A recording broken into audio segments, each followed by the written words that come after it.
I don't know. Did I do that right? I think I did. Luke usually controls the podcast. But hello, welcome to the AEW Dynamite Review Podcast. I'm Ollie Davis, filling in for Luke.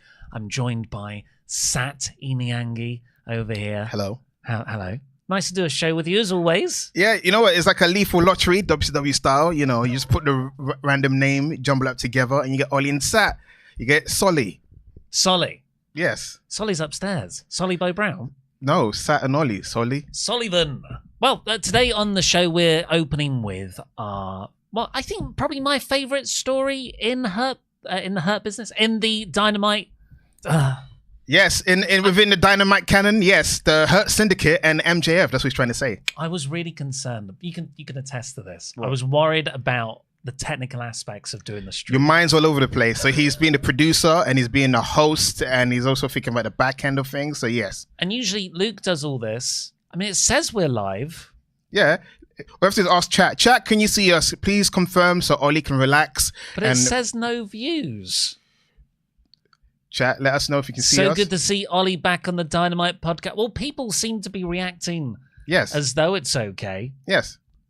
Yeah. And they said Team Solly, which means it's getting through. Yeah. Right. Well, if you haven't already, please press the thumbs up button, give us a subscribe, leave a comment down below with what you thought of this episode of AEW Dynamite, and send in your OmegaChats, let's call them, to WrestleTalk.com/support. We'll read out every single one over $5. But yes, we're opening with the latest chapter in Can MJF Get Some Friends? Yeah, we've been here before, you know, with Adam Cole, you know, we know what happens, a little bit of comedy, a little bit of humor, but this time's a bit different. MJF is drawing from the Sami Zayn bloodline book of The Outsider Can He Get Inside a Group, because it's the Sami Zayn had with the bloodline, which was he's not really doing well by himself. He wants to hook up with the big dogs in order to increase his standing, and that's what MJF's trying to do, even though he's a veteran in that company. Oh, interesting. So you think MJF genuinely wants to join up with the Hurt Syndicate, just like Sami Zayn wanted to genuinely become an honorary use, and then it'll all be fine when they're together? Maybe. See, this is the thing about this storyline. I don't know where it's going. I don't know what the end goal is. I assume the end goal is Pinnacle 2.0. Yeah. That's what the end goal is, because if you remember when he did the firm, Stokley Hathaway was MJF's guy. Now Stokley is with FTR. They both mentioned pinnacle of professional wrestling within the two shows. They're slowly building it up. And also, Hurt Syndicate's got a couple of titles that FTR will eventually win. Yeah. So I do assume we're probably getting Pinnacle 2.0. Will Wardlow play a part of this? We don't know. So yeah, I think this is the beginning. I just thought Pinnacle, FTR, MJF, that's where we'll be going towards eventually. Kind of a nice sort of maybe trios feud as well. Yep. But like if you chuck an Adam Cole in with the Hurt Syndicate, and then that all works out quite nicely. Or Paragon. Paragon? Yeah, because Adam Cole's got his own group. It's called Paragon. Oh yeah, I forgot it's called Paragon. It sounds like a talent management agency. Padagram? Is that one? Paradigm is Mojo Rawley's talent agency, I think. Parenthesis, you know, Panorama. But I forgot, probably for good reason, I forgot that the firm ever happened until you just said that there. I remember the firm. Yeah, Stokley. Okay, who was in the firm? I remember. It was Stokley Hathaway, Big Bill, the Guns. Who's the other random person they chucked in? Can I have a guess, because I've not got it up yet? Fine. You can. I didn't the last person. Oh, you go. You he is the current pure champion. His name is Lee Moriarty. Moriarty. What's it? Lee Baltimore. Yeah. Who else is in there? Who else? Well, I thought you go on Wikipedia to tell me. I don't think they even have a page. They should have a page. You know, the whole Devil storyline originated with that. Yeah, it did. Yeah, I've only got a Sportster article on the absolutely bizarre history of AEW's Forgotten Stable. Thank you. Someone said Ethan Page. Yes, I forgot that part as well. What, was he in it as well? Yeah, it was just a hodgepodge of people that weren't really doing much. And the thing that killed the group was, we're not really a group. We're just a collective of people. If needs be, we get together. Ethan Page, Lee Moriarty, Big Bill, and the Guns. Yeah, see, I got one off. And they lasted about 3 months, didn't they? And then they evaporated. Yeah. Oh yeah, and then they had a whole feud with the Private Party and Matt Hardy in that sort of house party era. Yeah, and they kidnapped Ethan Page and career kind of What? died. They had a match called the Firm Deletion. Mm-hmm. Was that on Ring of Honor? I don't remember. But yeah, it happened. Alternative universe, guys. Right? Well, what happened here? We'll talk about the Hurt Syndicate business because Sure. MJF is trying to get in with the gang. Yes. And MVP's on board with him. Since day After one. last week with the Broads, Sheldon Benjamin is on board with him. Although he did point out to MJF here, I'm not doing it because of the Broads last week. No. I'm doing it because of this man right here. Montel. And then they're all doing like the Evolution, Batista in and out. I was gonna say Roman. I was gonna say the Roman Empire-esque because it's very Roman Empire-esque. No, it's It Evolution. I'm pretty sure Evolution came first. No, it was the Roman Empire. It's like, should we kill him? Yes or no? That's the vote. Yeah. I think he's joking. He knows. And then it comes to Bobby Lashley, and Yes. MJF is like, "Look, before you give me your answer, Mhm. before you give me your thumb, Yeah. let me first say and he can't say he's sorry for a bit, and then he eventually says I'm sorry, and then he goes, and how you see that car I drove in on? It's yours. This supercar. Let's go back now. And it was done quite well. It felt like an impromptu moment because it had to go to the commentators, and then it cut backstage. Bingo. And Bobby Lashley gets in, Shelton Benjamin gets in the other side, and MJF goes, well, what's your answer, Bobby? And Bobby puts out his hand, and he puts his thumb down and drives off, and he steals Max's car. What are you going to do about it? Absolutely nothing. Just get a bus back on the Uber. Yeah. Yeah. I thought it was really funny. And then Max was trying to like restrain himself afterwards, and MVP was like, look, you got to keep working on him. This is going well. This is the thing, is MJF doesn't work on things. He's just used to being part of like the inner circle and or all the other groups, But I think because he's got enough of a reputation of being a snake and a scumbag, you'd be an idiot. You'd be like, yeah, sure, mate, you can join the group. But at the same time, him working very hard, he hates rejection. That's like his kryptonite. So I feel like he's reliving trauma each time he gets rejected. Yeah. And I think that initial rejection, maybe there is in MJF's character world. Rejection king. Huh? He would have been totally fine to join the Hurt Syndicate and be best friends if they accepted him on the first go. But as soon as they said no to him in that first week, that's when he's like, I'm going to turn on you. When I get in, I now have to get in so I can turn on you. Unless he's a weirdo. If they did say this in the beginning, he'd be like, these are a bunch of schmucks. They're idiots. I don't respect them. They let me in that easy. Maybe he likes earning. I don't know. I don't know how psychology works with MJF's mind. He's a narcissist. When MJF was doing that facial expression at the end, it's so good because he is both comedic, like you can take him as a very humorous character in the way he's selling this. Yeah. And at the same time, you can probably watch this back in a month's time and go, that was the moment he really decided, I'm going to kill you, Bobby. It's like a villain origin story, and it's funny, but it's also serious simultaneously. I don't see it lasting long. Even if Lashley does say yes, I could see that MJF is going to try to sway the rest of the group members away from Lashley, and Lashley's the one that can see that. Like the Sammy Guevara situation was like, I see you're a snake, and no one can see it but me. I just need to point out as well, when MJF arrived in the arena in his supercar, he chucked a valet the keys and then he punched him in the dick. Now, you're doing it wrong, Max. What you need to do, you need to leave your forearm there on the dick and you grind it in. This is the Heyman School of Low Blow. What did you think? I haven't seen you since Mania. Yeah. What did you think of the... He's a man of his age. He needs to go on a slim fast, and he could be able to move better. He telegraphed everything. Oh, Heyman's I thought he was just slowing down. No, to play to why? The crowd. Why? No, he wasn't. He couldn't. He had to do everything early because he's not mobile enough. It hurts him to move. Well, you want him to drop down like gold dust and do the. Be quicker. It was so obvious. Like it was so obvious. Yeah, he did a great job. Yada yada. I can't wait for Dangerous Alliance 2.0 and everything like that. But yeah, he needs to get himself in better shape because he looks like he's close to bursting. Well, before we fully move on from this, it wasn't the last of MJF. No, it wasn't. Because he's so good at having multiple big things bubbling at the same time. Renee is interviewing Hangman Page backstage. He's talking about Carl Fletcher, how he's going to beat him in the semi-final next week. Yeah, it's the semi-finals because the finals might be Ospreay or Fletcher, or Ospreay and Hangman. And MJF walks in, interrupts that interview, and they just have this great back and forth argument. They remind everyone, yeah, we're one win apiece, so that rubber match is coming, everyone. And then Max at the end just goes, oh, good luck in the Owen, where even if you get through to the main, you're going to choke like you always do. Bingo.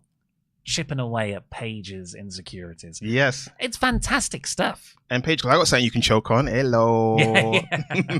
and Renee was like, Hangman. It's a family show. Well, yeah, let's see what you all think on the We Steal Cars, as our moderator has called this segment. Kazoo writes, Double or Nothing is just faction warfare season now, and it's pretty cool. Bobby being the only person who knows Max is full of poo is great, and I'm curious if he lets his guard down or not. Bucks defeated the washed allegations, and it comes with haterade. Yeah, a lot of factions. Yeah. I love it. It's AEW staple. It's such an AEW staple, which originated in New Japan and other companies in terms of modern wrestling, that, you know, Paul Levesque had to get on as well. Like I like factions too. You know, we got one called Judgment Day still going on. Yeah, but here in WWE, all the factions are perpetually breaking up and not breaking up.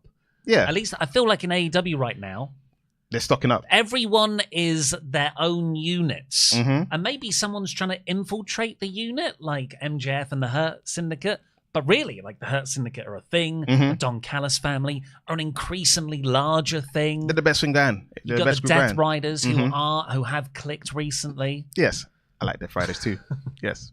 And then you've, who else? Elite are still their own little thing. Yeah, they're still the Elite. They're still running rampant around. And, you know, you had a conglomeration until the Ops. The Ops. Ooh. Do you like the Ops? I do like the Ops. Do you know what the Ops means? No, I don't actually.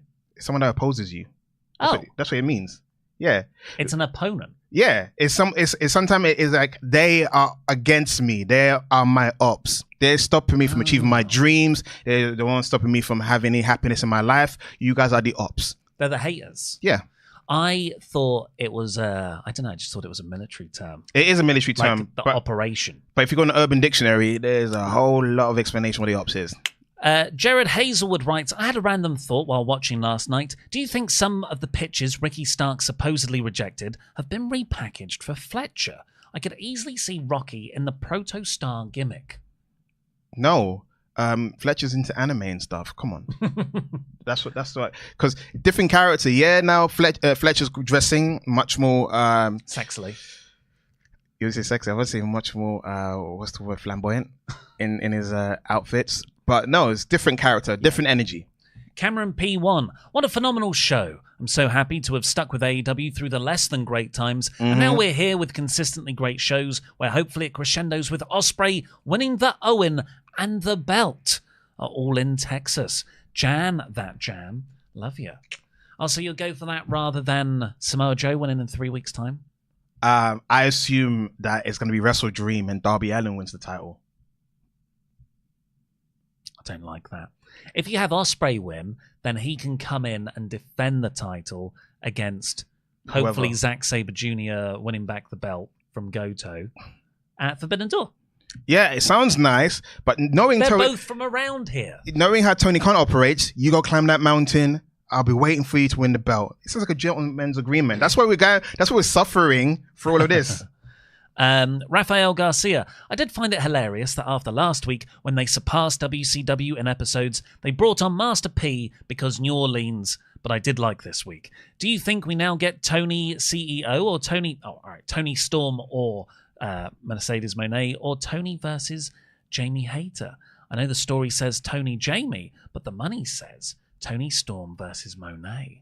Title versus title. No, I'm on the Jamie Hayter agenda. So basically, last year I made jokes that she's been on a side quest. It's called a side quest. It's not a main quest. It is to pull away for the title for now while Toni Storm wraps up the Mariah May business. She wrapped up the Mariah May business. Now it's time to put Tony back, Jamie Hayter back inside it. Why? Because when Jamie Hayter lost the title, she lost it to Toni Storm of the Outcast. So it makes sense. Because everyone likes, stories, soliloquy going back into the beginning. They like to bookend things. Bookend it with a woman that beat her for the title in a few minutes while she was injured. So it's going to come for Toni and turn heel. Well, I think that's why it's so well booked at the moment, because it's not like, oh, I can see this option because it makes the most sense storyline-wise. Yeah. I think both that and the Mercedes direction, where she is collecting all the belts, now I'm coming for your belt as well, Tony, that is equally compelling. Yeah, but I can see Athena interrupting that finals between Jamie and Mercedes. Because if Mercedes is going to lose, she ain't not going to lose clean. No. And also, apparently, there's a rule that Tony never likes interference in tournament finishes. So it's about bucking expectations because you think it's going to be one-on-one clean. But it might be a simple case of she's out there and swats at her and then she gets haterade. I'll just read out this last one for now.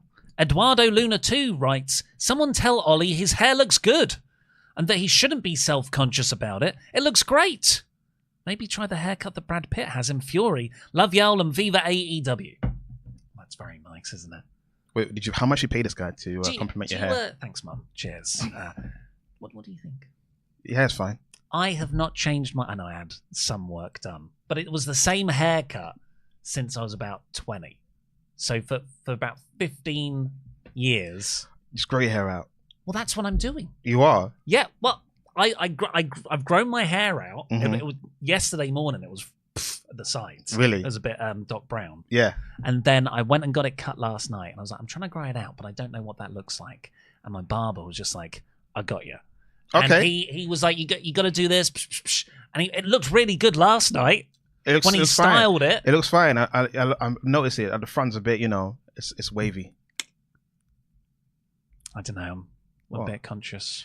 I think it needs to be longer. It needs to, like you said, it needs to grow out more. It'll grow out, but you need to relax. I mean, you went through all that effort to make your hairline look a certain type of way. Just bear the fruit of the labor.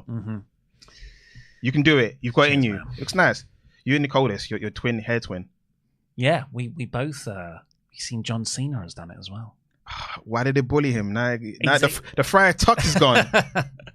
He said on, I think, a Pat McAfee thing.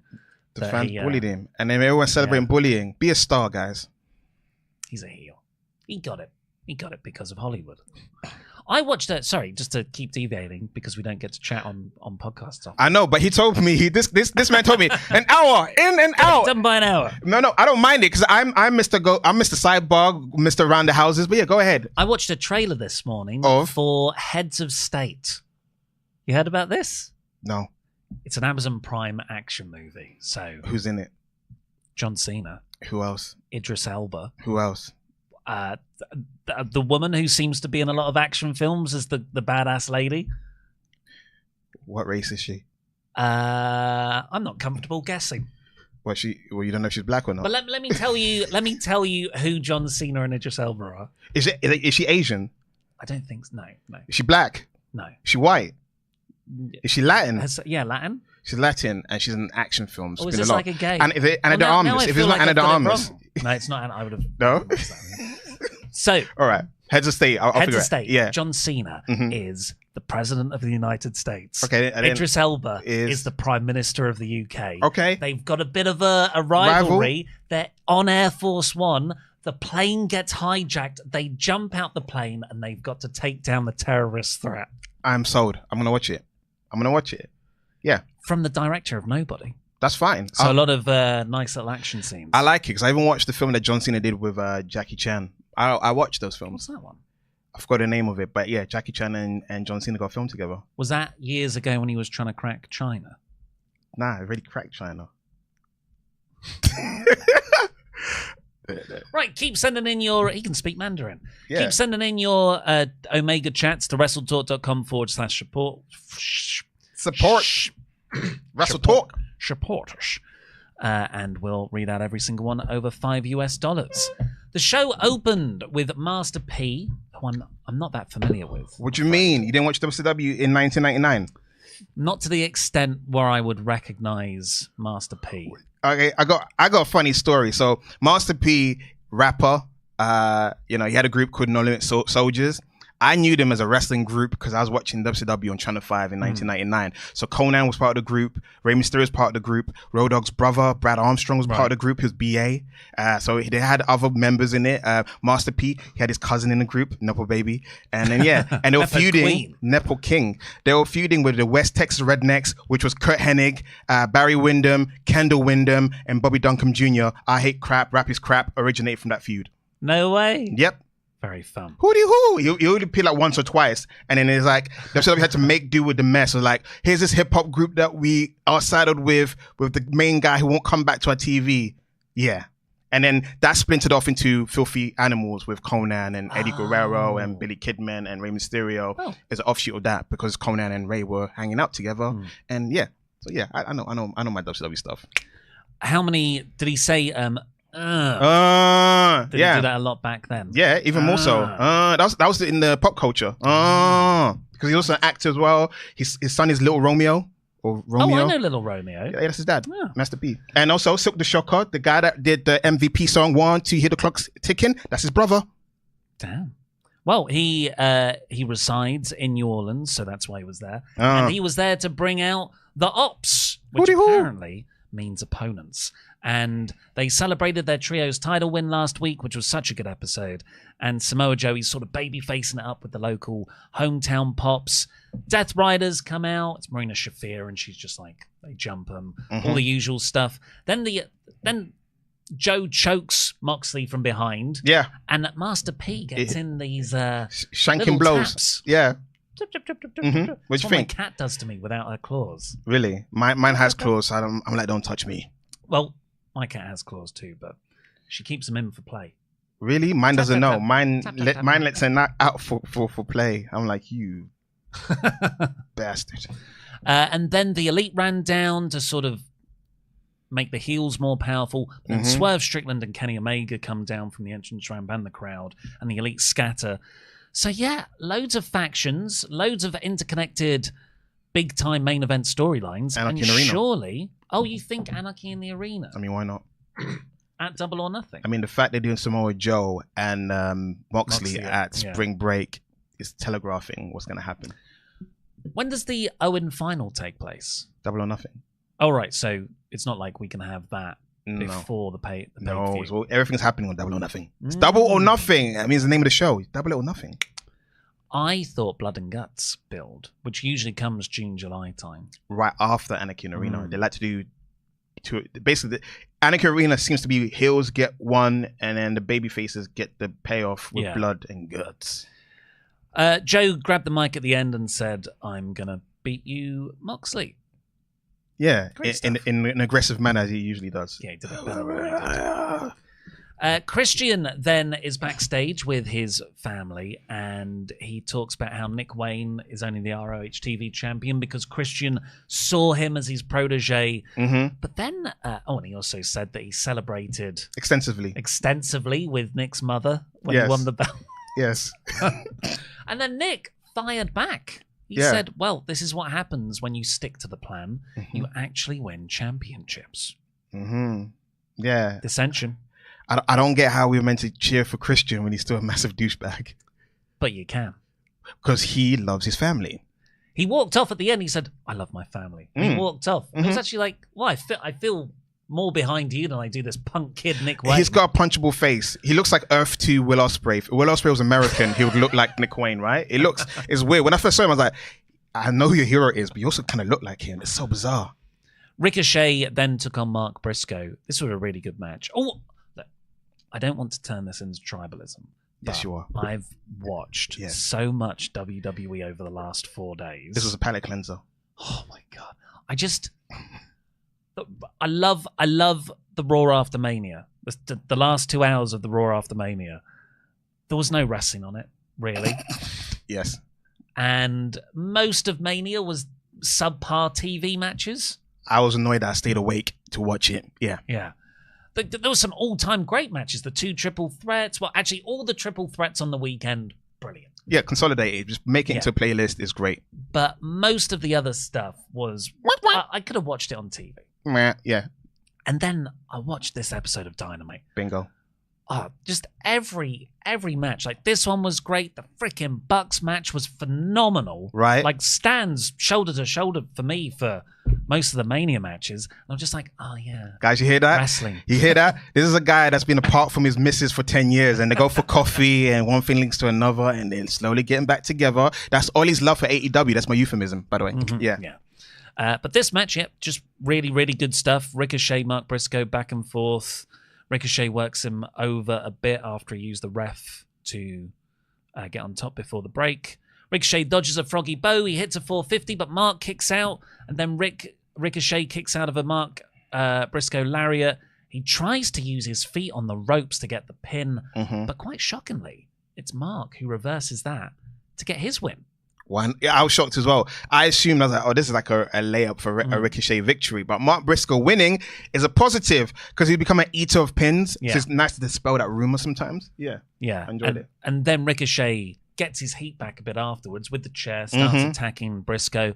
Kevin Knight comes out to stop him using the scissors. Hello. Which sets up something later on as well. Don't you like that? Very well booked. Yeah, yes. The moment they showed the Rock and Roll Express in the crowd, I thought they're going to get beaten up. I didn't really think of that, I was like, oh, look at them. They look, I was more like, they look really great. Yeah. I was thinking, they look really good. I was like, Ricky Morton looks like Ricky Morton. Still. Well, that's their problem. They look really great.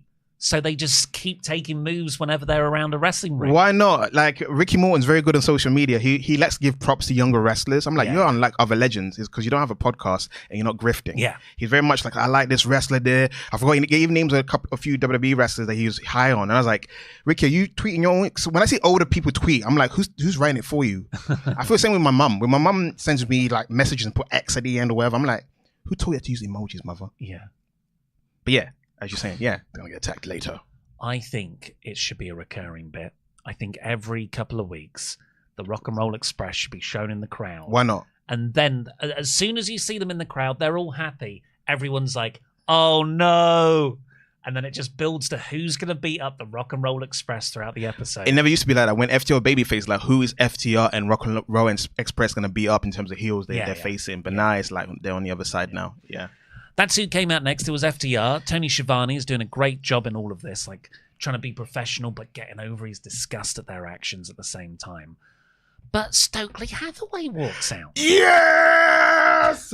Even though I wanted it to be Megan Bain, this is great because he's managing one of the best tag teams in the world. He's now in a prominent position. That's what I was wanting for Stokley. Stokley's never been in a prominent position long enough. He started like she was rising up as a heel, and then he stopped that. He's never been in a position because they're always giving him like B tier wrestlers, C tier wrestlers, whatever. But this is again.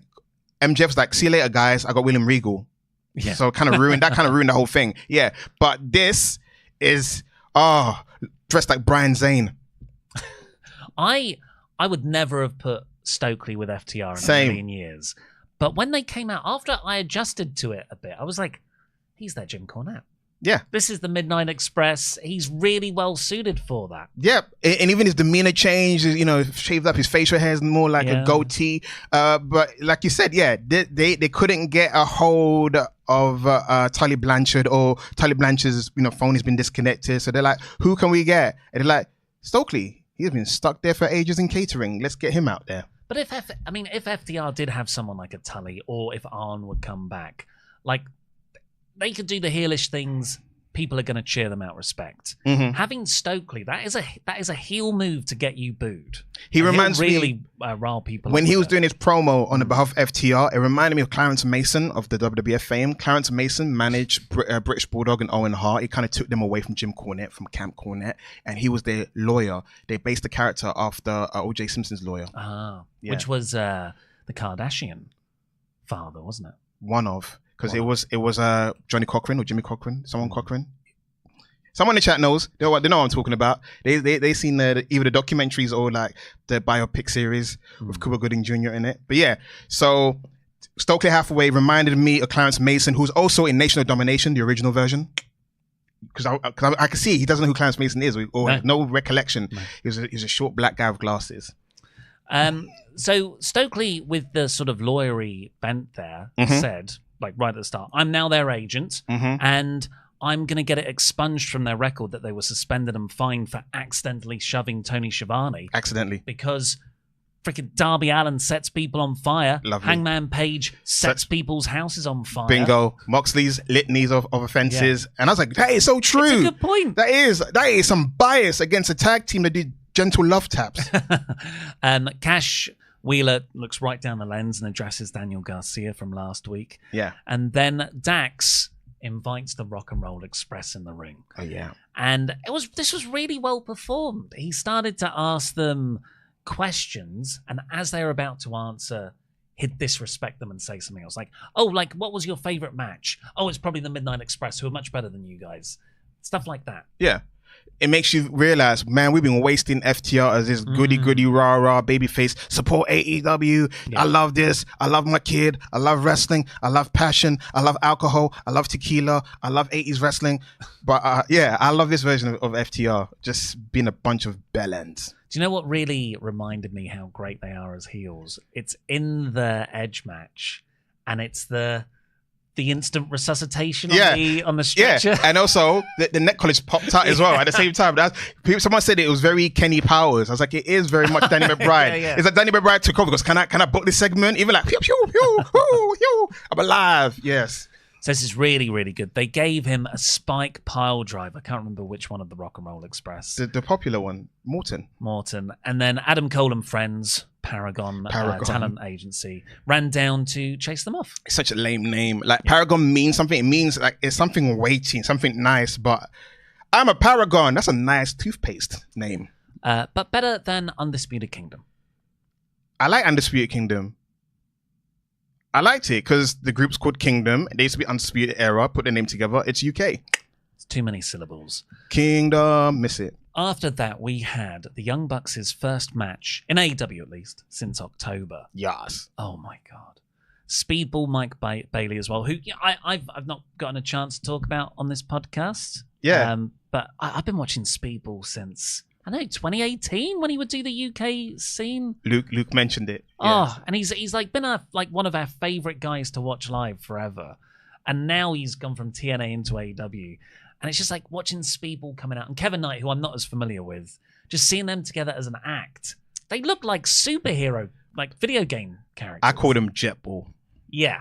That's my name for them. Smoosh name for them is Jetball because, Kevin Knight's very bouncy in the ring. Because I don't know what, to be honest, I know I don't want, people argue that you could have two people with a similar skill set at the same time. But I think Javon Evans and Kevin Knight are similar in terms of they're both bouncy wrestlers. Because I mentioned it to Luke, there are wrestlers like of Will Ospreay and the Nick Waynes and Blake Christian's kind of style of wrestling. But then there's guys like Kofi Kingston who use the height of the jumping. They get good air. Yes. And Montez Ford, they're bouncy wrestlers. You can see the difference. Now that I said it, please go back on YouTube and analyze what I said because I'm saying something with note. It got a bit of flubber in the boots. Yes. It feels like it feels like they bend gravity a bit, Yes. Well, I cannot recommend this match enough. Incredible. From the start, I think it's Matt Jackson in the ring. Him and Speedball go for a kick at the same time and their legs get entwined. Then I've just written down loads of spots. Why not? So to entice people to watch it, why not? Yeah. So Nick Jackson's on one side of the ring. He springboards off to hit double knees on Kevin Knight, who's draped over the top rope by Matt, rolls through and hits a backbreaker with his knees, up sort of like a lungbuster, on Speedball, who is draped over the opposite ropes. How about that? But the best one, they're all down. It's a quadruple down. And two of them kip up. They kick each other, they fall back down. Yep. The other two kip up, kick each other, fall back down. And so you get two quadruple downs. Why so not? The crowd are already sort of conditioned. Like you saw it quite a few times over WrestleMania. Oh, both people are down. This is awesome. It's like you start to do it even though formulaic. It's not approach. This is awesome. No. But this was a genuine this is awesome quadruple down. And they then went into another quadruple down, which made it better. Yeah, because the thing that made me laugh as well about the matches, this was meant to be Young Bucks' return. They had their working boots on. It wasn't a case of like, let's do a quick squash match to reintroduce us and keep it moving. No, they were like, we're going to have a genuine match. We're going to eat out probably 15 to 20 minutes of action. They're on the outside and they hit a doomsday device on Speedball off the barricade. I think it was Speedball. Maybe Knight rolled inside the ring, but they do hit a Meltzer driver on Speedball in the same place when Nick runs down the barricade and didn't trip. He didn't trip. I was thinking they're making him work hard for it. I'm like, come on, man, just go get a little bit closer. And then you're like, okay, well, Knight's isolated in the middle of the ring. They're going to hit the BTE trigger. And he fires back on both of them. Yes, he does. And it's like 2-on-1, he's valiantly fighting back. They made Knight and Speedball look fantastic. But Ricochet, the goddamn heel, who Knight had beaten up earlier to save Briscoe, he runs down, he just holds onto Knight's foot for a moment, and then the Bucks can get the win. I thought this was like perfection. I can't. There's nothing wrong with this whole thing. I wrote on my notes that this is the ingredients of Speedball and Kevin Knight reminds me of how Fraxium became a tag team, because it was meant to be for the Dusty Cup. That's what they put them together, and you know you saw signs that they were going to break up Fraxium, but they were having great matches, so it was like, gosh darn it, they're becoming undeniable as a team. I feel like Jetball might be a thing as well. I feel like if you're not going to give Speedball any titles in the meantime, and then Kevin Knight's not going to win any title, because they both come in around the same time. They're both new kids on the block. It's kind of like, I'm a new kid too. Let's be friends together. That kind of stuff. Put them in a tag team division. They're going to kick ass, face Private Party, face the Guns, face Crew and Top Flight. I think Jetball's got potential. Well, I don't think now's the time to put FTR against Hurt Syndicate, which is the big direction they're going to, obviously. Well, put Jetball in. Well, Jetball versus FTR. Yeah. Because who are FTR feuding with right now? Not even just that, what you said. Kevin Knight and Speedball seem like the type of baby faces that you won't cry. They got the Derby factor of you can beat them like a drum, but you always know you can reheat them and make them credible again. They're also two singles guys who have just started tagging. So for me, that gives you infinite outs for losing long-running tag teams beating you. Yes, that too. Jetball. Yeah, but this was great. Renee is backstage with Toni Storm. She announces a championship eliminator match for Collision this Saturday. And, who will answer me? Well, it's probably Queen Aminata, who stood right there. Maybe. You should be able to see her. She steps in the shot. And, she said, let's do that. Let's make cinema. And then she was taken out by her Luther. Yeah. What do you make of the phrase, pure cinema? Oh, you mean as a joke? I describe something as that's pure cinema. As long as we're all in on the joke, but you get certain people that don't watch films and they call it cinema, and I'm like, okay. I'm trying not to get annoyed over simple phrasing, because life is too short to get annoyed over things I shouldn't get annoyed over. What do I think it is? I think it's a bunch of fraff. Fraff? Yeah, bunch of crap. Fraff. Yes, fraff. Then we got the MJF segment, which was very good as well, and the Hangman interview backstage. And then we went into more factions. Why not? The Don Callis family, which is pretty big. DCF. And now you've got a Josh Alexander in there as well. I predicted it, by the way. I've been great at predicting. So I predicted that it was going to be Josh Alexander to face Hangman Page. And then I predicted that because they need a new member, I say Josh Alexander because of the TNA connection and he's Canadian. And I was 2 for 2. I've been doing well. And I also predicted that Jamie Hayter would beat Kris Statlander. And I think she's going to beat Mercedes Moné because, Athena, they're going to do part 2 in Texas because Athena's from Texas. Give it a Texas draw. And then you can have, Toni Storm lose because she's been champion for quite a while. If you put the cumulative dates together, that's a lot of time with the belt. Time to let someone else hold it. Someone that didn't hold it long enough. Because they got injured, which is Jamie Hayter. Then Jamie Hayter can lose to Kris Statlander or whatever. Or Mercedes can get her win back. Maybe that's the deal. If you let her win this one, we'll let you beat her down the line. There you go. Prediction here. Mystic Meg. Will Ospreay and Brody King were teaming against Josh Alexander and Takeshita here, which meant we had Takeshita and Will Ospreay in the ring. Yeah. Which was it's brilliant to watch. And this was mostly around protecting Brody King, I felt. Like, Will was doing a lot of work. Yeah. Wow. I think he chopped him at one point to tag him in. Because Brody was taking the pin ultimately, but of course he fired. He didn't go down off the one double strike from Alexander and Takeshita. They had to do it again, and he kicked out. And it took Alexander's C4 pile driver to get the pin. His first pin for victory. Maybe it's not, but on Dynamite is Josh Alexander's first pin for victory. I'm going to sneeze now. Bless you. And we got a bit of Lance Archer distraction as well to further protect Brody. I think he got a visible pin on Alexander in that. But yeah, then Lance chokeslams Ospreay and Fletcher's music hits and he walks down. He's such a megastar. He is. My partner goes, did that, because what it says on the screen, my partner goes, did I just say porn star? I said, no, proto-star. Proto-star, my love. And he's like all ready to start beating down Ospreay as well. But then Hangman's music hits. We just had the interview with him. He runs down, but Trent and Rocky jump him.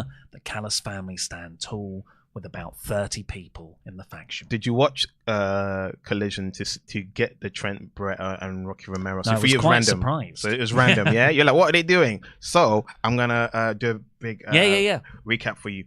It was Collision. It was a tag match. You had Rocky Romero and the Stone Pitbull Ishii versus two members of Don Callis family. I now forget. It could have been Takeshita and Fletcher or Takeshita and Alexander. Anyway, there was a miscommunication between Ishii and Romero. Ishii got knocked into Romero. Romero did the whole come tag me. And then after that, Ishii got pinned. And after that, he did the whole thing where like, I regret it. Oh no. And then he starts attacking him. Oh no, he stops. Man in the hoodie. Solo Sikoa. No, it's Trent Barretta. Trent Barretta's back. And then it's Roppongi Vice. And they start stamping out Ishii. And then Don Callis finally come into the ring. And then Trent Barretta approaches Don Callis. Takeshita getting in the middle. And he's like, no, don't worry. And Trent Barretta does this and gives him a wrench. And he whacks Ishii with a wrench in the back of the head. And yeah, there you go. That is Roppongi Vice back together. You go from one tag team to another. But you know what? Because I still think about the story of how Tony Khan personally convinced Trent Barretta to come to AEW because he was like, I don't know, I got this tag team thing going with, best friends. Come to AEW. I'm going to, take care of you. Hinting that he was going to give him more of a success than he's ever had in any other promotion. Has he? I feel like there's been multiple goes, but it's just he's never really convinced as anything more than like a mid-card star, because he got a lot of protection in the pandemic era. He was putting on great matches. He was. I've been following his career since FCW when he was part of the Dude Busters. That's how far I go back. The Dude Buster era when he was part of a tag team, because some people remember Dude Busters on SmackDown. So he used to have this like quirky, nerdy, corny personality. That's what he was he had charisma. What I'm trying to say is, as he's gotten older, he's cut his hair. He looks very bitter. He's in great shape, but he just looks like a bitter. I don't know if that translates to real life, but he just looks like an unhappy person, basically. Every time I see him, I'm like, man, even in part of Best Friends, he just looked moody. Even when he cut his hair, I expected the heel turn long before it happened. When he cut his hair, I was like, oh no, this is like Moxley, you're going to turn. And it never happened. And when it happened, I'm like, oh, this is what I envisioned happening 3 years ago, but it's happening now. But yeah, he just looks, I don't know. I feel like the boat has sailed on him being a solo star because, Kyle Fletcher, by the way, I keep saying Kyle Fletcher has taken the push that belonged to Sammy Guevara and done better with it. Because it's the same handbook. Turn on your mentor, Jericho. Go Don Callis family. Hello. And he flopped on both sides. Kyle Fletcher did the same. Turn on your best mate, Ospreay. Go Don Callis family. And he's done well. He's at the spot that Sammy should have been in, but he's been cutting better promos. He's bitten the ball. They say take the ball and run with it. He's going, with the ball and then, run with it. And Sammy turned face and heel several times as well. And yeah, no one cares. He's not in ROH purgatory. And the main event was Jamie Hayter versus Kris Statlander in the Owen Hart semi-final. Really good match. 15 minutes back and forth. Stiff. Striking. That's how I like it. And it was just a big old lariat from Hayter decapitating Kris to win. I thought Kris was going to win. I didn't. But you believed in Hayter. Because this would happen. Oh, they're wasting Jamie. They're not pushing her. You know what I'm saying? Because I see on social media a lot of people that's actually upset. And when are you going to pull the trigger on Kris Statlander? That's because this is my view of things. Jamie Hayter's run got cut short. So for me, it's a shame to be like, because you got injured, sorry, pal, we're just going to move somewhere else, And they can do that, but that's a, penis move to do. Just do the run again. Turn her heel. She's at her best as a sarcastic heel. And I feel like they're slowly getting there. They're edging forward. Because she's a baby face, but she's not pandering baby face. So I'm hoping that when it gets to finally facing Toni, she just beats her up. Because that is a woman that disrespected her and beat her in a few minutes. And then Mercedes Moné posed on the stage. Yeah. Looking at that cup. Yes. And then eventually they gave Jamie back on music because she is the victor. This ain't WWE Yes. where the person comes in and music dominates to the end. Overall, I gave it 85%, I think. I thought this was a brilliant episode. Not as good as last week, but really good. I have no notes. There's just been AEW's been killing it. It's like they got a formula of how to do great TV, and they're just hitting it weekly, day in and day out. And I appreciate AEW more than ever because nowadays I watch a lot more adverts or more storylines than wrestling, and I appreciate the wrestling heavy show that we got. Yeah, I think AEW really concentrated on getting their head down, focusing on doing great wrestling themselves. And they've been doing it consistently. The Death Riders thing didn't hit initially, but now it's starting to click. And all that hard work's paying off. And another positive, they're not reacting to WWE's digs and jabs, because there was a lot of digs and jabs. Yeah. But they've just been like, we're putting our head down and proving we're the best wrestler, because you just admitted that you are the little company that could, and we're the ones that's the big machine. All right. Before we get into our remaining Omega chats, let's say a big thank you to our wonderful pledge hammers on Patreon. The Iron Zeke. The pinnacle of success, Luke Kelly. You can look, but you can't touch. Bella Pearson. Evan Rude Dude. And the mods. We could not do these streams without, or at least it'll be a lot nastier in the comments for you all. Andy. Ian. James. Mod Brother John KV. Please go over to Patreon. And Mod Mother Jenna. Oh, of course, yeah, Mod Mother Jenna. She never puts her name down. But always remember, she's omnipresent. That's why she never puts it down. Omnipresent. Yeah, please go over to patreon.com/WrestleTalk. Right now, actually, there's a little bonus episode that me and Luke last week, we thought, let's try this. We like the Wrestlers Entertainment. Do you listen to the Wrestlers Entertainment? Whose entertainment? It's Richard Osman and Marina Hyde. Oh, I got them on my... Because I listen to a lot of podcasts and I have it on them. I haven't really listened to them. I've seen like a few minutes on YouTube of them chatting. They're really good. And they just take 3 big stories from the week. So me and Luke thought, let's give that a go. Let's record a pilot. We did that last week, and then we didn't get it edited until today. So it's all dated. The whole WrestleMania's passed. But hey, it's an hour long. So you can go over there, and I've got a trailer for all the other stuff that you can get on Patreon. Patreon.com/WrestleTalk. It's Viscera! Do you want more WrestleTalk videos? From $6.50 a month, you can get exclusive series of Monday Night War. You can imagine a sacrifice being made at the top of this WrestleMania stage. Tables, lists, and chairs. WrestleTalk Extra, and more. So I just don't want anyone to get out. Oh, what's the end of that sentence? Get all that by joining us over at patreon.com/WrestleTalk now. Support WrestleTalk! Oh, it does come back to us. Wonderful. Luke usually does that as well. Does he? Yeah, we had to be quiet there because the mic would pick up on any audio we do. If you heard some like, that's me opening my bottle. I was quiet as a mouse. That was the E came from. So let's get into... I could have used that time to open up the final chats, couldn't I? But I didn't. I never lost a chance. Just trying to make you laugh.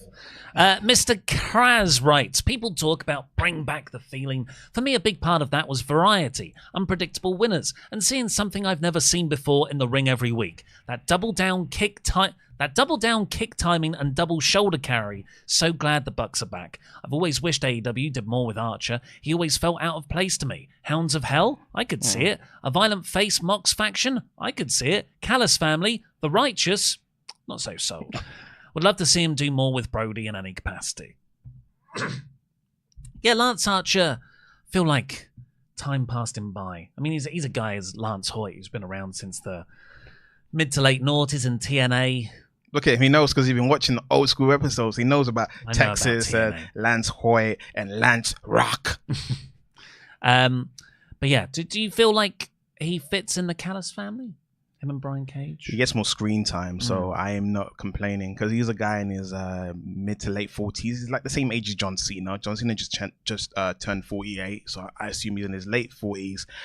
As much as JR calls him a young kid or a young guy, he's a veteran of the business. He's one of the best big men ever, obviously. The booking has been inconsistent.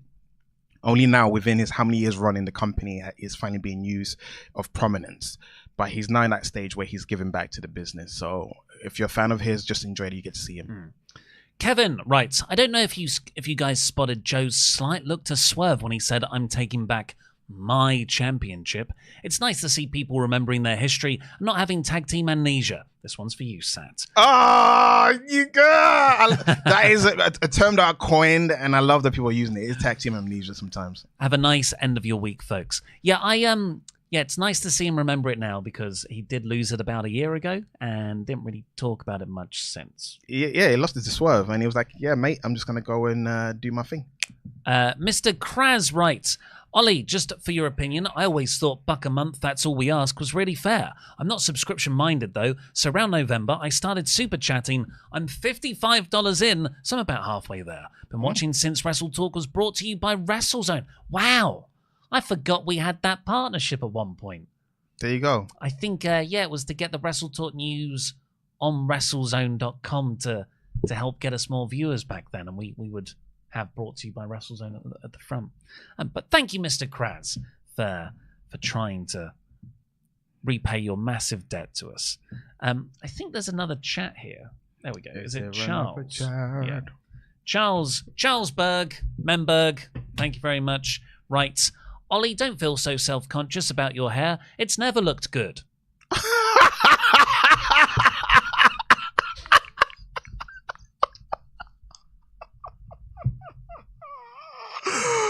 Oh, what a swerve. You think Vince Russo wrote that? Sorry, never looked better, he writes. And then he says, Ollie, your hair sucks.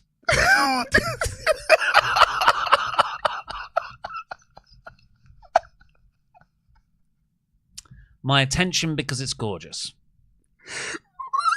I'm so confused. Is this like subterfuge? Is he like? Is he negging you? Is he trying to reel you in? Is he trying to? Is he like lowering you down, make you feel like crap? Then he lifts you up a bit. All right.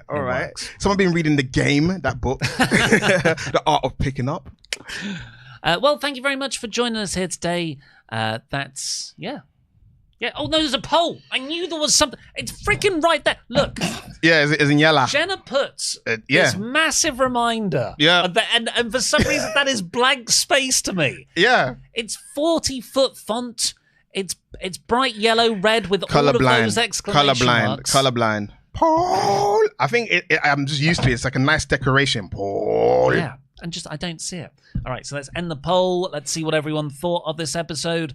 89% thumbs up, 6% mid, 3% thumbs down. Hurt Business style, baby, or not? Or there's the unhurt business, only 2 and 1 is down. Well, thank you very much for joining us here today. Please go to patreon.com/WrestleTalk to get that exclusive podcast with me and Luke. But for now, I've been Ollie Davis. This has been Sat, and I'm going to try and end the stream. Happy Saturday, ladies and gentlemen. Have a great week.